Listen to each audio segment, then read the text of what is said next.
رسول اللہ صلی اللہ علیہ وسلم نے فرمایا، جب نماز میں کوئی بات درپیش ہو تو مقتدی سبحان اللہ کہیں، اور تالی بجانا عورتوں کے لیے ہے۔ اس کا کیا مطلب ہے کہ امام کو لقمہ دینے کے لیے امام کے جو قریب تر صفیں ہیں نماز کی، وہ کیا کریں؟ سبحان اللہ کہیں۔ مثلا امام بھول رہا ہے تو سبحان اللہ کہیں۔ قرات میں بھولنا اور طرح ہوتا ہے، اس میں قرات ہی بول کر بتائی جاتی ہے، لیکن باقی سٹیپس میں اگر وہ بھول رہا ہے، مثلا ایک کے بجائے 2 رکوع کر رہا ہے یا سجدے ایک ہی کر کے اٹھ گیا، تو ایسی صورت میں کیا ہے کہ سبحان اللہ کہیں اور عورتیں تالی بجائیں۔ اب یہ تالی کس طرح بجائی جائے گی؟ اسی طرح، یعنی کہ جیسے ہے ہاتھ اسی طرح، یہ نہیں کہ ہاتھ کھول کے تو پھر تالی بجانی شروع کر دی جائے، یعنی جیسے کھڑی ہے اسی کے اوپر ہی۔ اب اس میں لمبی حکمتیں ہیں، بخاری پڑھاتے ہوئے میں نے اس پہ کافی ڈیٹیل میں بات کی ہوئی ہے، اس وقت موقع نہیں۔ بات یہ ہے کہ دونوں میں فرق رکھا گیا تاکہ امام کو یہ پتہ چلے کہ پیچھے سے کون کیا بتا رہا ہے، کیونکہ عورت اور مرد کے مزاج میں فرق ہوتا ہے۔ ایک تو دونوں کے ایکشن کو ڈیفرینشیٹ کیا گیا۔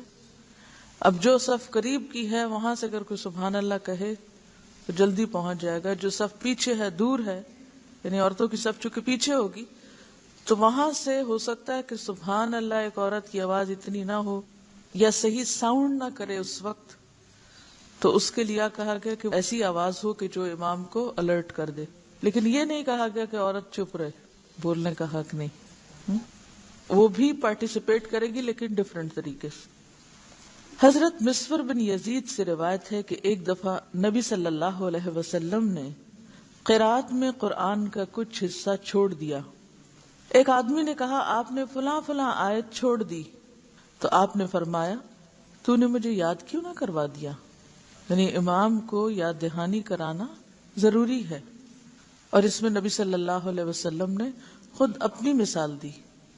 اگر آپ اپنے آپ کو پیش کر سکتے ہیں یاد دہانی کے لیے، تو ہم میں سے کسی کے لیے یہ کوئی عیب کی بات ہے؟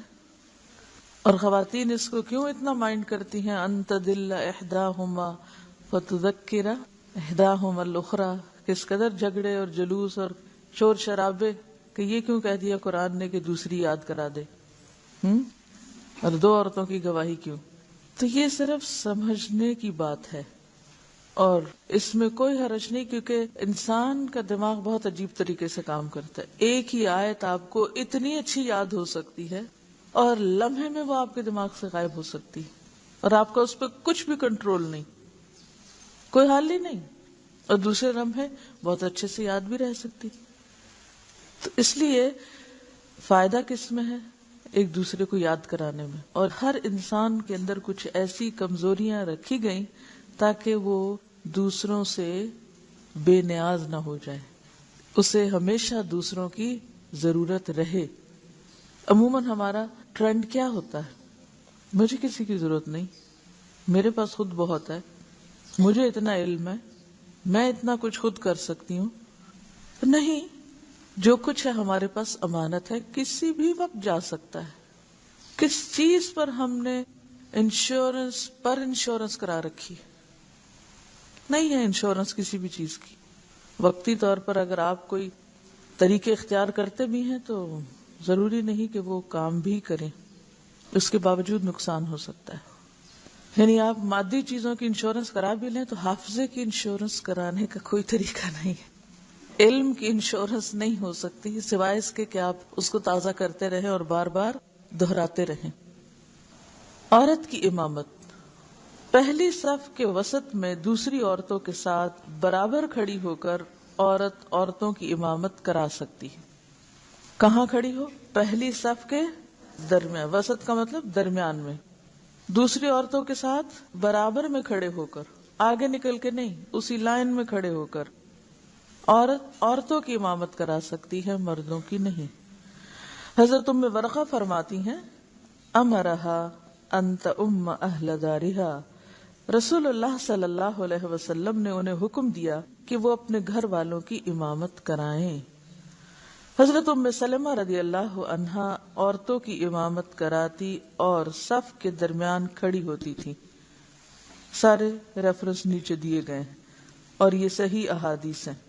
یہ دونوں حدیثیں جن کا یہاں ذکر ہے ان کے نیچے ریفرنس ہے اور صحیح بھی ہیں. امامت کے چند مسائل. حضرت عائشہ رضی اللہ عنہا سے روایت ہے، صلی رسول اللہ صلی اللہ علیہ وسلم فی حجرتہ والناس یأتمون بہ من وراء الحجرۃ. رسول اللہ صلی اللہ علیہ وسلم نے اپنے حجرہ میں نماز پڑھی اور لوگوں نے حجرے سے باہر آپ کی اقتداء میں نماز ادا کی. یعنی آپ اپنے کمرے میں ہی نماز پڑھا رہے تھے اور لوگ مسجد میں آپ کے پیچھے نماز پڑھ رہے تھے. معلوم ہوا کہ امام اور مقتدیوں کے درمیان اگر دیوار آ جائے تو نماز ہو جائے گی. یعنی اگر بیچ میں دیوار بھی آ گئی کسی وجہ سے تو نماز ہو جائے گی. حضرت عبداللہ بن عباس کہتے ہیں کہ میں رات کی نماز میں نبی صلی اللہ علیہ وسلم کے بائیں طرف کھڑا ہوا. آپ نے میرا ہاتھ اپنی پیٹھ کے پیچھے سے پکڑا اور مجھے اپنی دائیں طرف کر دیا. کیسے پکڑا ہوگا؟ کوئی کر کے دکھائے گا؟ دو لوگ کھڑے ہوں، ہاں ایسے، یس اس طرح. آگے سے کیوں نہیں پکڑا؟ نمازی کے آگے سے نہیں گزرتے. شابش. حضرت عبداللہ بن عباس کہتے ہیں کہ میں رات کی نماز میں نبی صلی اللہ علیہ وسلم کے بائیں طرف کھڑا ہوا.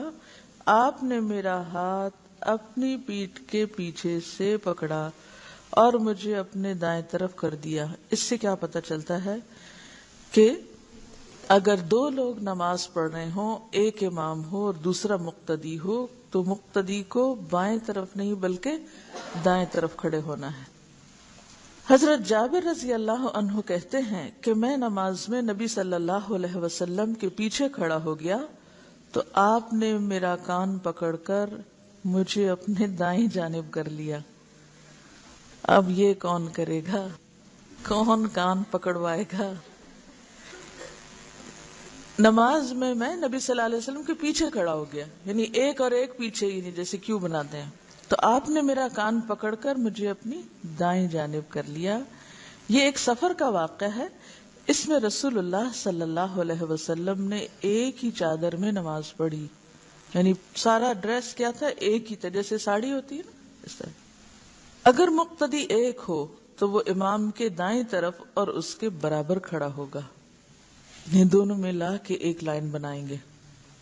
حضرت بلال رضی اللہ عنہ رسول اللہ صلی اللہ علیہ وسلم کو دیکھ کر تکبیر کہتے اور آپ کے مصلی پر کھڑے ہونے سے پہلے تکبیر کہی جاتی اور لوگ صف بندی کر لیتے. تو اس سے کیا پتہ چلتا ہے؟ تکبیر امام کے اپنی جگہ پر کھڑے ہونے سے پہلے بھی کہی جا سکتی. حضرت انس رضی اللہ عنہ کہتے ہیں کہ میں جماعت میں آپ صلی اللہ علیہ وسلم کے دائیں طرف کھڑا ہوا اور ایک عورت ہمارے پیچھے کھڑی ہوئی. ٹھیک ہے. اب اس سے کیا پتا چلتا ہے کہ اگر تین لوگ ہیں، ایک بچہ ہے، ایک مرد ہے اور ایک عورت ہے، تو بچہ جو ہے وہ امام کے ساتھ کھڑا ہو جائے گا اور عورت پیچھے اکیلی کھڑی ہو. اب والدہ تھی یہ عورت، اب یہاں انہوں نے نام نہیں لیا، چاہے والدہ ہوں تب بھی وہ ساتھ نہیں کھڑی ہوں گی. کہاں کھڑی ہوں گی؟ پیچھے کھڑی ہوں گی. تو وہ جو بات ہو رہی تھی شوہر بیوی کی کہ اگر وہ دونوں کھڑے ہوتے ہیں تو برابر کی لائن میں نہیں کھڑے ہوں گے. معلوم ہوا کہ اگر مقتدیوں میں سے ایک مرد اور ایک عورت ہو تو مرد امام کے دائیں طرف اور عورت پیچھے کھڑی ہوگی. رسول اللہ صلی اللہ علیہ وسلم کی بیماری کے ایام میں حضرت ابو بکر صدیق رضی اللہ عنہ نے امامت کرائی. ایک دن آپ نے تکلیف میں تخفیف پائی. کیا مطلب ہے تخفیف پائی؟ طبیعت کچھ بہتر ہوئی. تو آپ دو صحابہ کے کندھوں پر ہاتھ ٹیکتے ہوئے مسجد میں داخل ہوئے. جب حضرت ابو بکر رضی اللہ عنہ نے آپ کی آمد محسوس کی تو پیچھے ہٹنا چاہا. آپ نے اشارہ کیا کہ پیچھے نہ ہٹو. آپ صلی اللہ علیہ وسلم ابو بکر کی بائیں طرف بیٹھ گئے اور بیٹھ کر نماز ادا کی اور ابو بکر کھڑے تھے. ابو بکر رضی اللہ عنہ رسول اللہ صلی اللہ علیہ وسلم کی اقتداء کرتے اور لوگ ابو بکر کی اقتداء کرتے. یہ ظہر کی نماز تھی. ٹھیک ہے. تو اس سے کیا پتہ چلتا ہے کہ اگر امام کبھی بیمار بھی ہو جائے اور وہ بیٹھ کے نماز پڑھا رہا ہو تو تب بھی پیچھے نماز پڑھی جا سکتی ہے. لیکن اس کا یہ مطلب نہیں کہ اگر ایک امام جو ہے وہ مستقل طور پر اب ویل چیئر پہ آ گیا ہے تو ویل چیئر پر ہی وہ اشاروں سے نماز پڑھ رہا ہے اور پیچھے مستقل طور پر سب لوگ اسی کے پیچھے پڑھیں. ایسی صورت میں کوئی اور بھی امام ہو سکتا ہے.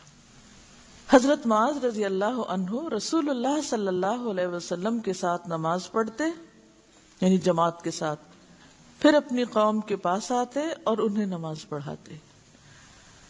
معلوم ہوا فرض نماز پڑھ چکنے کے بعد دوسروں کو وہی نماز پڑھا سکتے ہیں. کیا پتہ چلا کہ اگر کوئی خود نفل پڑھ رہا ہو تو اس کے پیچھے پھر فرض بھی پڑھے جا سکتے ہیں. جیسے تراویحاں شروع ہو جائیں مسجد میں اور آپ پہنچے ہیں تو بجائے اس کے کہ آپ الگ کھڑے ہو کے فرض پڑھیں، بہتر ہے کہ آپ امام کے پیچھے شروع کر دیں. امام 2 رکعت کے بعد سلام پھیرے، آپ 2 رکعت اپنی مکمل کر لیں. ٹھیک ہے. اور یہ حدیث بہت مشہور حدیث ہے. اس سے پہلے کبھی سنی آپ نے؟ کیا سنا ہوا اس بارے میں؟ کسی کو پتا ہو کیا کرتے تھے حضرت معاذ؟ پھر کیا ہوا تھا ان کے ساتھ؟ حضرت معاذ کیا کرتے؟ عشاء کی نماز نبی صلی اللہ علیہ وسلم کے ساتھ پڑھتے. آپ کی نماز بھی بعض اوقات تاخیر سے ہوتی. اس کے بعد یہ چل کے اپنی قوم کے پاس جاتے. ظاہر ہے قوم قریب تو نہیں تھی، کہیں اگر قریب ہوتی تو وہ بھی مسجد نبی آ جاتی، کچھ فاصلہ تو ہوگا. پھر یہ وہاں جاتے، پھر اپنی قوم کو نماز پڑھاتے. اب وہ تو بہت ہی لیٹ ہو جاتا ویسے ہی وقت. پھر جب نماز پڑھاتے تو وہ بھی بہت لمبی پڑھاتے، اتنی لمبی کہ لوگوں کا دل چاہتا نماز توڑ دے. انہوں نے آ کے شکایت کر دی آپ صلی اللہ علیہ وسلم سے. آپ نے بہت غصے کا اظہار کیا اور فرمایا افتان انت یا معاذ، افتان انت یا معاذ، کیا تم لوگوں کو فتنے میں ڈالنے والے ہو معاذ؟ یعنی ان کے اوپر تم نے اتنی مشقت کر دی ہے کہ وہ بےچارے سارے دن کے اونٹ چرا کے تھکے ہوئے ہوتے ہیں، کام کرنے والے لوگ ہیں، نیند سے بدحال ہیں اور انتظار کرتے ہیں کہ معاذ آئیں اور نماز پڑھیں. اور جب معاذ آتے ہیں تو پھر اتنی لمبی نماز پڑھاتے ہیں کہ لوگوں کو نماز سے ہی خوف آنے لگا ہے. تو کوئی بھی ایسا کام کہ جس سے لوگ مشکل میں پڑ جائیں، اب ایک تو یہ نا کہ آرام اپنا نہ چھوڑنا چاہیں یا سستی سے نہ نکلنا، جو وہ اور بات ہے، لیکن ایک یہ ہے کہ جینوئن ریزن ہے کہ آدھی رات کے بعد نماز شروع ہو یا تیسرے حصے کے بعد، اور اس کے بعد پھر لمبی لمبی نماز ہو اور لوگ دن بھر کے اور آپ کو پتہ ہے کہ آج کل تو بجلیاں ہیں، روشنیاں ہیں، اگر دیر سے بھی کوئی نماز ہو رہی ہے تو کوئی بات نہیں، بہت کچھ ہے آپ کے پاس کرنے کو. 1-2 ٹیلی ویژن پروگرام آپ واچ کر سکتے ہیں، پھر بھی آپ مسجد جا سکتے ہیں، کیونکہ اب تو ہم نے راتوں کو دن بنا لیا ہے اور تفریح کے لیے جاگتے ہیں. لیکن اس دور میں اس طرح کا کوئی کانسیپٹ نہیں تھا. آج بھی جو لوگ گاؤں دیہات میں رہتے ہیں وہ جانتے ہیں کیا کہ مغرب ہونے کے بعد جب ہر طرف اندھیرا چھا جاتا ہے، ہر چیز سو جاتی ہے، خاموشی ہو جاتی ہے، تو پھر انسان کے لیے جاگنا بہت ہی مشکل ہو جاتا ہے. جاگ نہیں سکتے آپ، اور جاگے بھی صرف اس لیے کہ امام صاحب آئیں اور نماز پڑھائیں، یہ بھی بہت بڑی بات ہے. اور پھر اگر وہ طویل نماز پڑھائیں تو ایسے وقت میں کہ جب لوگ بالکل سونے کے عالم میں ہوں اس وقت لمبی نمازیں شروع کر دینا، یہ ہے فتنے میں ڈالنا. یہ نہیں کہ کسی بھی وقت کوئی نماز لمبی نہیں پڑھائی جا سکتی، یا یہ کوئی تراویح کا یہ کوئی نفل نماز کی بات نہیں تھی. کیا سمجھ میں آیا؟ آپ نے یہ بات کیوں کہی تھی؟ کیونکہ اس کو بھی فرق کرنا، یہ نہ ہو کہ آپ ہر چھوٹی بڑی تکلیف پہ کہیں دوسرے کو کہ تم فتان ہو. یعنی کوئی آپ سے کہے کہ یہ کام کریں تو آپ کہیں کہ نہیں، یہ کیوں مجھے مشکل میں ڈال رہے ہو؟ کیوں آپ نے ان کو یہ کہا تھا؟ یعنی کہ ایک تو تھکے ہوئے ہیں اور پھر انتظار کر رہے ہیں، اور پھر یہ ہے کہ جو فرض نمازیں ہیں ان کے بارے میں حکم کیا ہے کہ وہ طویل نہ پڑھائی جائیں، وہ اعتدال کے ساتھ پڑھائی جائے، سوائے فجر کی نماز کے کہ وہ آپ صلی اللہ علیہ وسلم جب پڑھاتے تھے تو طویل پڑھاتے تھے. حضرت ابو سعید کہتے ہیں کہ ایک آدمی مسجد میں آیا، آپ نماز پڑھا چکے تھے. نبی صلی اللہ علیہ وسلم نے پوچھا اس پر کون صدقہ کرے گا؟ اب صدقے کا کانسیپٹ آپ دیکھیے، اس پہ کون صدقہ کرے گا؟ ایک شخص کھڑا ہوا اور اس نے آنے والے کے ساتھ باجماعت نماز پڑھی، یعنی اس کی نماز کو 27 گنا زیادہ ثواب دینے کے لیے وہ ساتھ شریک ہو گیا، نفل پڑھنے لگا اور اس کے فرض پڑھنے میں مدد دی، پڑھی ہوئی نماز کے بعد دوبارہ نماز پڑھی، گویا ایک طرح سے نفل ہو گئی وہ، لیکن وہ اس پر صدقہ ہو گیا۔ تو اس سے پتہ چلتا ہے کہ کسی کی نیکیوں میں اضافہ کرانا اور نیکیوں میں مدد دینا یہ بھی دوسرے پر صدقہ ہے۔ گویا علم کا بھی صدقہ ہوتا ہے، نیکی کے کام میں تعاون کا بھی صدقہ ہوتا ہے۔ تو صدقہ محض کسی کو کچھ پیسے دینے کا نام نہیں ہے، کسی بھی طرح کی کوئی سپورٹ دوسرے کے لیے صدقہ بنتی ہے۔ جماعت سے نماز پڑھنے کے بارے میں کچھ ضروری سوال ہیں جن کا واضح ہونا آپ کے لیے بہت اہم ہے، ورنہ لوگ تنہا تو خشوع سے نماز پڑھ لیتے ہیں، جب اکٹھے پڑھنے لگتے ہیں تو دوسروں کو ڈسٹرب کر دیتے ہیں۔ اب غور سے سنیے سوال ان کا۔ فرض نماز کے لیے جماعت کھڑی ہو جائے اور آپ کو قضا نماز بھی پڑھنا ہو تو پہلے وہ فرض نماز جماعت کے ساتھ ادا کریں گے یا قضا نماز؟ اس قضا نماز سے اگر تو پچھلی نماز ہے کہ ترتیب قائم کرنا چاہ رہی ہیں پھر تو ٹھیک ہے کہ اس کو انہیں اس نماز سے پہلے پڑھنا تھا، اب نئی نماز بھی شروع ہو گئی، اب کیا ہو؟ اب یہ ہے کہ دو چیزیں آپس میں آمنے سامنے آ گئی۔ ایک حکم کیا ہے کہ پچھلی نماز کو پہلے ادا کیا جائے اور پھر دوسری نماز ادا کی جائے۔ اس کی کیا دلیل ہے؟ دلیل یاد کیجئے، پچھلا سبق سمجھے کہ آپ سے پوچھا جا رہا ہے۔ ہاں، کتاب مت کھولیں، ذہن پہ زور دیں، کچھ سوچیں، کیا نمازوں کو ترتیب سے ادا کرنا ضروری ہے اگر قضا ہو جائیں؟ کیا دلیل ہے؟ کوئی دلیل یاد کرے۔ غزوہ خندق میں جب آپ صلی اللہ علیہ وسلم کی نمازیں جنگ کی وجہ سے قضا ہوئیں تو اس وقت جب ان کو پڑھا گیا ترتیب سے پڑھا گیا، درست دلیل ہے۔ اس سے یہ پتہ چلتا ہے کہ اگر کسی شخص کی کسی وجہ سے نماز چھٹ جائے تو اگلی نماز سے پہلے پچھلی نمازیں ترتیب سے پڑھ لے، اس کے بعد وقت کی نماز پڑھے۔ یہ تو تھا ایک مسئلہ۔ اب دوسرا مسئلہ یہ ہے کہ اب اگر ایک شخص کسی مسجد میں جا رہا ہے اور وہاں اگلی نماز شروع ہو رہی ہے، اب اس کی پچھلی بھی رہتی ہے، اب یہ کیا کرے؟ اس صورت میں جماعت کے ساتھ نماز پہلے پڑھی جائے گی اور قضا نماز بعد میں۔ اس کی کیا دلیل ہے؟ یہ آپ کو کس نے کہنے کا حق دیا ہے؟ اذا اقیمت الصلاۃ فلا صلاۃ الا المکتوبہ، اذا اقیمت الصلاۃ فلا صلاۃ الا المکتوبہ، جب نماز قائم کر دی جائے، جماعت شروع ہو جائے تو کوئی نماز نہیں پڑھی جائے گی مگر اس وقت کی وہ فرض نماز ادا کی جائے گی۔ ایسا کیوں کہا گیا؟ اس کی کیا ضرورت ہے؟ اس پہ کیوں تاکید کی گئی کہ اب سب چھوڑ دو، سب آ جاؤ جماعت میں؟ جو نماز جماعت سے پڑھی جاتی ہے اس کا اجر دوسری پڑھی جانے والی نماز سے 27 گنا زیادہ ہے۔ اب 27 گنا چھوڑ کے ایک شخص اس سے کم درجے کا کام کر رہا ہے، اور وہ بھی مسجد میں، اور وہ بھی یہ کہ لوگوں کی صف خراب کر کے، کیونکہ بعض لوگ جب مسجد میں جا کر اپنی نمازیں شروع کر دیتے ہیں تو اس سے کیا کنفیوژن ہوتا ہے؟ کیا ہوتا ہے؟ اس میں مشکل یہ ہوتی ہے کہ صف ٹوٹتی ہے، ڈسپلن خراب ہوتا ہے، اور بعض اوقات یہ کنفیوژن بھی ہو سکتی ہے کہ بعد میں یہ پیچھے آنے والا ایک ہجوم کے اسے پتہ ہی نہ چلے کہ یہ جو اکیلا پڑھ رہا ہے یہ جماعت کے ساتھ شریک ہے یا اپنا پڑھ رہا ہے، وہ امام کو چھوڑ کے ہو سکتا ہے اسی کے ساتھ شریک ہو جائے۔ ایک یہ نقصان بھی ہو سکتا ہے۔ دوسرا یہ ہے کہ اگر ہر کوئی مسجد میں اپنی اپنی نمازیں، کوئی نفل، کوئی سنتیں، کوئی قضا، کوئی کچھ شروع کر لے، اور ادھر سے جو صحیح نماز پڑھنے والے جماعت کے ساتھ ہیں ان کی صفیں درست نہ بنے، اور اگر صف بن جائے، مثلا وہ شخص صف میں بھی آ گیا، لوگوں نے اس کے بھی آس پاس صف بنا لی، اب امام اللہ اکبر کہہ کے رکوع میں جا رہا ہے اور وہ سجدے میں پڑا ہوا ہے، ہاں، امام کھڑا ہو رہا ہے، وہ ابھی اتحیات پڑھ رہا ہے، تو اس نے کیا کیا؟ صف توڑی نا۔ تو اس وجہ سے بھی کہ باقی لوگوں کی نماز میں خلل آتا ہے، لہٰذا جب جماعت کھڑی ہو جائے سب کچھ چھوڑ دو، اب تم پہ لازم ہے کہ امام کی پیروی کرو۔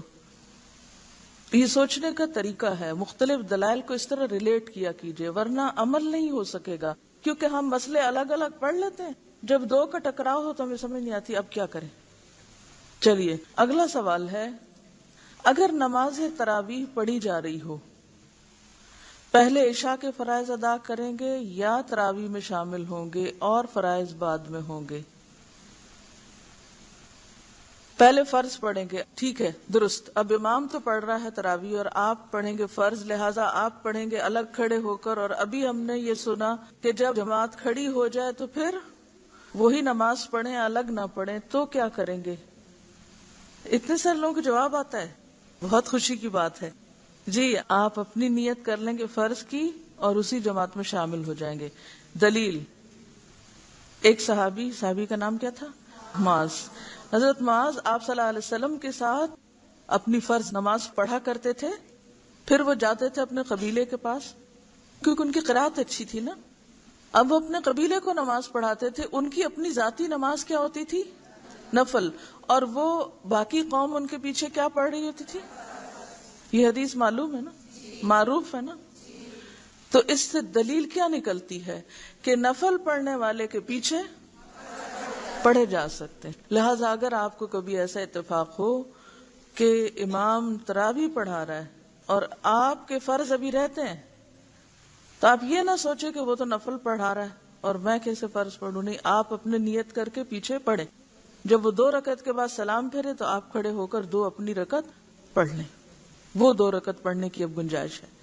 بہرحال بات یہ ہے کہ فرض پڑھنے والا نفل پڑھنے والے کی امامت کر سکتا ہے، اور اسی طرح نفل پڑھنے والا فرض پڑھنے والے کی امامت بھی کر سکتا ہے. یہاں حضرت معاذ کی دلیل آپ نے پڑھی، اور دوسرا یہ ہے کہ اگر امام فرض پڑھ رہا ہو اور مقتدی نفل پڑھ رہا ہو تو اس کی دلیل کیا ہے؟ امام تو فرض پڑھا رہا ہے اور پیچھے والا نفل پڑھ رہا ہے. ہاں، آپ بتائیے. حدیث ہے، دلیل نوٹ کر لیجئے. یہ ابو داؤد کی روایت ہے جو حدیث صحیح ہے. 2 لوگ مسجد میں گھر سے نماز پڑھ کر آئے. آپ صلی اللہ علیہ وسلم نے فرمایا، اگر تم اپنے گھروں میں نماز پڑھ چکے ہو، پھر تم امام کو ملے ہو اور امام نے ابھی نماز نہ پڑھائی ہو، تو اس کے ساتھ تم بھی نماز پڑھ لو، یہ تمہارے لیے نفل ہو جائے گی. ٹھیک ہے؟ ایک شخص گھر سے فرض پڑھ چکا ہے، مثلاً آپ پڑھ کے نکلے، کہیں اور گئے، لوگ پڑھ رہے تھے نماز. اب ایک طریقہ تو یہ ہو سکتا ہے کہ آپ پیچھے ہاتھ پہ ہاتھ رکھ کے بیٹھ جائیں، میں پڑھ چکا ہوں. اور ایک یہ کہ آپ بھی دوبارہ پڑھ لیں. اب یہ جو دوبارہ آپ پڑھیں گے تو اب آپ کیا کریں گے؟ پہلا فرض ہوگا یا یہ فرض؟ پہلی نماز فرض ہوگی جو آپ پہلے فرض کی نیت سے پڑھ کے آئے ہیں. اب یہ دوسری نماز آپ کی کیا ہوگی؟ نفل. حالانکہ امام کیا پڑھ رہا ہے اور آپ دوبارہ ویسے ہی جوائن کر لیے نفل کی نیت سے. اب آپ دیکھیے کہ کیا جب آپ ایسی کسی سچویشن میں گرفتار ہوں گی تو دلیل یاد رہے گی؟ ورنہ لوگ تو آپ کا جینا محال کر دیں گے. وہ آپ کو ایسا کام کرتے دیکھیں گے تو وہی مسجد میں لڑائی شروع کر دیں گے، پھر آپ وہیں کھڑے ہو کے دلائل کے انبار لگائیں گے. کیا کریں گے؟ اگر وہ واقعی جاننا چاہتے ہیں تو بتا دیں، اور اگر جھگڑنا چاہتے ہیں تو سلام کر دیجئے. لیکن آپ خود جو کام درست سمجھتے ہیں اس کو اطمینان سے کیا کیجئے، اور اس کے لیے لازم ہے کہ آپ کو دلائل یاد ہوں یا دلائل آپ کے ذہن میں ہوں، یہ نہیں کہ خود متزلزل ہوں. اچھا، اب آپ دیکھیے، اب ایک بڑا اہم سوال ہے، اہم ترین ایشو جو اکثر اٹھتا ہے، کبھی آپ یہ غلطی کر لیں تو کیا نفل کی جماعت ہو سکتی ہے؟ دیکھو نا، ابھی بھی نہیں آ رہی ہے بیچ میں سے. اس کا مطلب ہے کہ نہیں بھی سنی ہوئی ہے آپ نے. میں تو نہیں مانتی جب تک آپ دلیل نہ دیں. تراویح بھی تو فرض نماز نہیں ہے. کیا یہ آپ نے خود بھی کرائی تھی یا لوگوں نے بعد میں شروع کر لی؟ 3 راتیں یاد ہے نا آپ کو؟ شکر ہے. ایک اور بھی ریسنٹلی ہم نے حدیث پڑھی ہے تو کان سے پکڑنے والی. وہ کون سی نماز تھی؟ تہجد کی نماز تھی، جس میں حضرت عبداللہ بن عباس جو ابھی بچے بھی تھے اور تہجد کی نماز میں آپ کے ساتھ شریک ہوئے تھے، اور وہ کہاں کھڑے ہو گئے تھے؟ آپ کے بائیں جانب. تو آپ نے کیا کیا؟ دوسری طرف لے گئے آپ ان کو. ایک اور روایت ہے، حضرت حذیفہ بن یمان نے رات کی نماز رسول اللہ صلی اللہ علیہ وسلم کے ساتھ ادا کی، اور یہ نماز بھی تہجد کی نماز تھی۔ آپ صلی اللہ علیہ وسلم نے حضرت انس کی اور ان کی والدہ کی نماز جماعت سے ان کے گھر میں پڑھائی۔ یہ صحیح مسلم میں روایت موجود ہے کہ آپ صلی اللہ علیہ وسلم ان کے گھر تشریف لے گئے، اور ایک چٹائی سی تھی جو بہت پرانی ہو چکی تھی، وہاں پر آپ تشریف فرما ہوئے، اور انہوں نے آپ کو کچھ کھانے کے لیے پیش کیا۔ جب کھا چکے تو آپ نے فرمایا قوموا فلأصلی بکم، کھڑے ہو میں تم کو نماز پڑھاؤں۔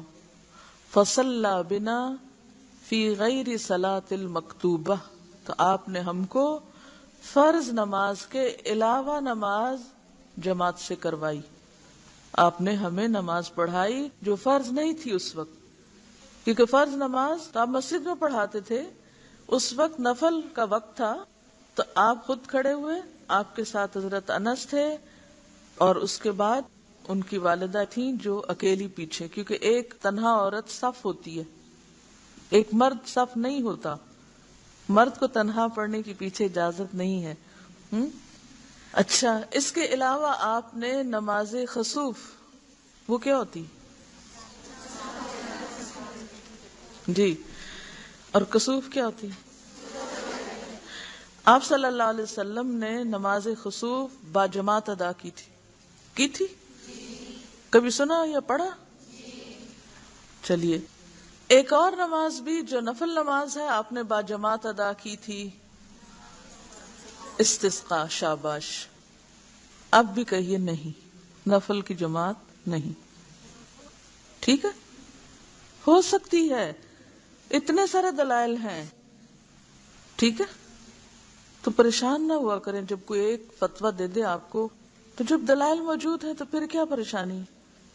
اس میں باضابطہ نمازیں جیسے کسوف، استسقاء، اور عام نوافل جیسے حضرت انس والی روایت اور تراویح، سب چیزوں کی دلائل موجود ہیں۔ چلیے، ایک اور سوال ہے، اگر نزدیک کی مسجد میں یا ٹی وی پر جماعت ہو رہی ہو تو کیا اس کے ساتھ گھر میں نماز پڑھی جا سکتی ہے؟ آپ نے درست سوال ہی نہیں سنا، اصل میں انہوں نے دو سوال ایک سوال میں کر دیے ہیں۔ یہ دو سوال الگ الگ ہونے چاہیے تھے، کیونکہ ان دونوں کے جواب الگ الگ ہیں۔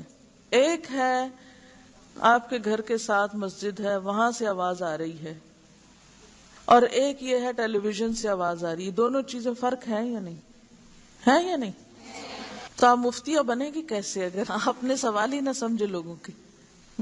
باریک فہم، شعور کس کو کہتے ہیں؟ شعر سے ہے، شعر کس کو کہتے ہیں؟ بال کتنا ہوتا ہے؟ تو شعور کون سی سمجھ ہوتی؟ باریک فہم، جو صرف ظاہری چیزیں نہیں دیکھتی، وہ اندر کی چیز بھی دیکھتی کہ پوچھنے والا پوچھ کیا رہا ہے، کہنے والا کہہ کیا رہا ہے۔ اور اس میں آپ دیکھیے کہ انہوں نے دو سوال جمع کر دیے، نزدیک کی مسجد اور ٹی وی، ایک مشین اور ایک مسجد۔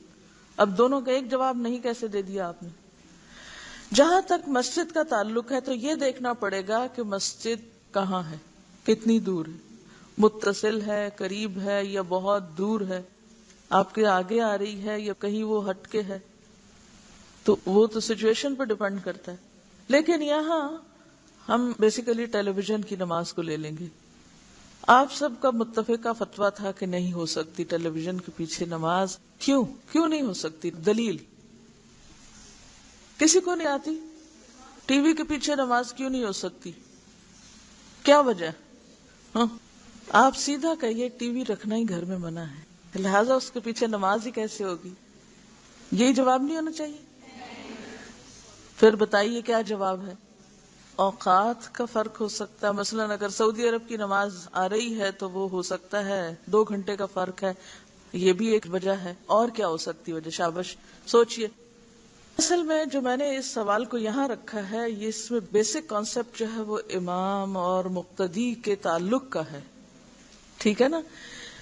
امام کہاں ہونا چاہیے؟ اس کا رخ کدھر ہونا چاہیے؟ تو آپ ٹی وی کا رخ قبلے کی طرف کر لیں، امام کو ادھر گھما دیں، پھر بھی نہیں؟ کیوں؟ صفیں متصل ہونی چاہیے، شابش، یہ بھی ٹھیک ہے، اور امام کا منہ آپ کی طرف ہونا چاہیے۔ ٹیلی ویژن پہ عموماً کیا ہوتا ہے، امام تو وہ آپ کو دیکھے، آپ اس کو دیکھیں اور نماز پڑھے۔ ہاں، اور کوئی وجہ؟ اور وہ تو تصویر ہے، تصویر کے پیچھے کہاں نماز پڑھیں گے آپ؟ یہ بھی ایک بات ہے۔ جی ہاں، امام کے منہ کو فالو نہیں کر سکتے، اور صرف آواز پر بھی آپ نہیں پڑھ سکتے۔ کہتی ہے کہ اگر نماز پڑھتے پڑھتے لائٹ چلی گئی تو نماز کا کیا ہوگا؟ دیکھیے، وہ شرائط جو امام اور مقتدی کے بیچ میں نماز کی امامت کی ہیں وہ اس میں پوری نہیں ہوتی۔ دیکھیے، اگر مسجد سامنے ہے نا اور بیچ میں دیوار ہے تو امام نہیں بھی نظر آ رہا ہے، جیسے حرم میں آپ نے دیکھا ہوگا کہ لوگ کمروں تک میں نماز پڑھ رہے ہوتے ہیں، صرف کنیکشن ہوتا ہے سامنے، دیوار آ بھی جائے امام اور مقتدی کے۔ اب جیسے حرم میں بھی جو بیسمنٹ میں نماز پڑھ رہے ہوتے ہیں ان کے سامنے تو کچھ بھی نہیں ہوتا، یا چھت پہ بعض اوقات ہوتے ہیں تو سامنے والوں کو بھی بالکل امام یا صفیں نظر نہیں بعض اوقات آ رہی ہوتی۔ تو یہ شرط نہیں ہے کہ امام یا اگلی صف نظر آئے، ٹھیک ہے، یہ شرط نہیں ہے، کنیکشن ہونا چاہیے، لیکن ٹیلی ویژن میں باقی شرائط پوری نہیں ہوتی۔ ایکچولی یہ صرف آپ کی ایک ذہنی ایکسرسائز تھی کہ سوچنا شروع کریں۔ وآخر دعوانا ان الحمد للہ رب العالمین، سبحانک اللہم وبحمدک، نشہد ان لا الہ الا انت، نستغفرک ونتوب الیک۔